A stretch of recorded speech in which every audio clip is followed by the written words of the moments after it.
একজন অসুস্থ মানুষ, বয়স প্রায় 50, দীর্ঘদিন ধরে লিভারের জটিল রোগে ভুগছেন মিহিরবাবু। অর্থের অভাবে যথাযথ চিকিৎসাও হচ্ছিল না।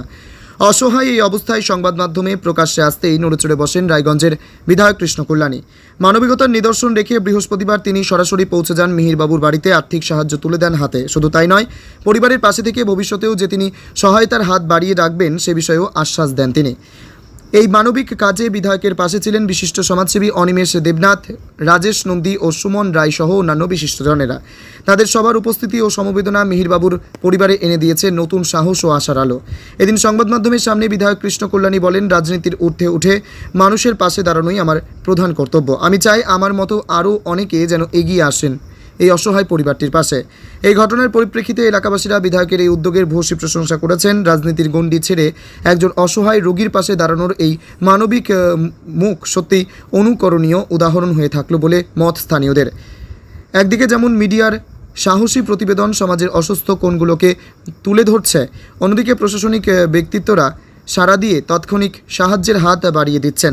এই সমন্বয়ই বদলাতে পারে সমাজের ভবিষ্যৎ, বলছেন বিশিষ্টজনেরা।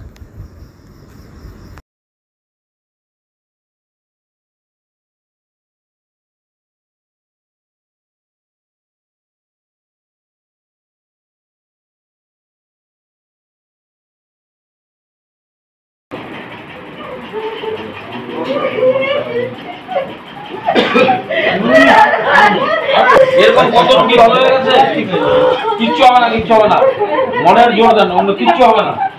আপনার এরকম কোন আরে শুনুন, পাড়ার সবাই আছে তো, আপনার সাথে চিন্তা করছেন, অত কিছু টেনশন কেন করছেন? সবাই আছে তো। বেঙ্গালুরু নিয়ে যাবেন কোথায় নিয়ে হায়দ্রাবাদ দেখানো হয়েছে, এখন সবাই আর 8 দিনের মেডিসিন আছে, 8 দিনের মধ্যে বেরিয়ে যেতে হবে। 8 দিনের মধ্যে বাচ্চা ছিল, একটা বাচ্চা ছিল। ঠিক আছে, আপনি কিন্তু হিম্মত রাখতে হবে তো, না আপনার শরীরটা আপনার দিকে তাকিয়ে নিয়ে কিন্তু না মনোবল বাড়বে। আর আপনি যদি কান্দাকাটি করেন তো না মনোবল ভেঙে যাবে। মানে মনোবলই সব থেকে, দেখুন আমারও 2013-তে অ্যাক্সিডেন্ট হয়েছিল, বাঁচার মানে 10% চান্স ছিল। আজকে স্বাভাবিক জীবন করছি, 30 ফিট উপর থেকে গাড়িতে পড়ে গিয়েছিলাম, আমার কোমরের L1 L2 ফ্র্যাকচার।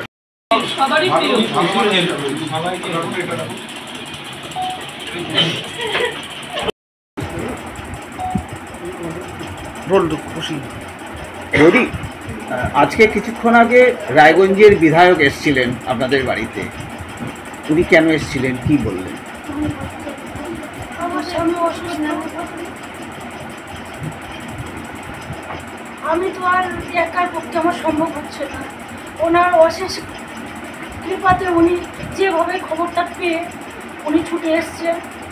এখন যতটা যেখান থেকে পারুক না কেন সহযোগিতা কিছু করে গেছেন, আশ্বাস দিয়ে গেছেন যে যতটা পারেন উনি করবেন।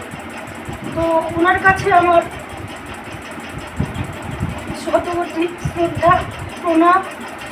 ওনার মতো যদি সবাই আমার পাশে দাঁড়ায়, আমি সুস্থ পেশেন্টকে আমি সুস্থ করে তুলতে পারবো, নইলে আমার পক্ষে সম্ভব নয়। এমএলএ সাহেব, আজকে আপনি এখানে কি করতে এসেছেন? আজকে আমি মিহিরবাবুর বাড়িতে এসেছি। অ্যাকচুয়ালি কালকে আমাদের এখানকার পঞ্চায়েতের সদস্য লাভলি এসেছিলেন, আমাদের অনিমেষদার সাথে এসেছিলেন।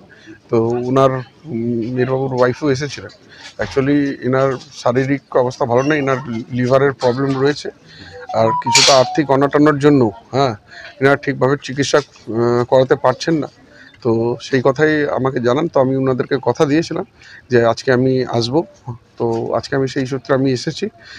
মিহিরবাবুর সাথে আমি কথা বললাম, ওনার পরিবারের সাথে কথা বললাম। এখানে পাড়া প্রতিবেশী আছে, সবাই যে হিসাবে চিন্তিত, আর যে হিসাবে সবাই নিজেদের হাত এগিয়ে দিয়েছে এই পরিবারের প্রতি।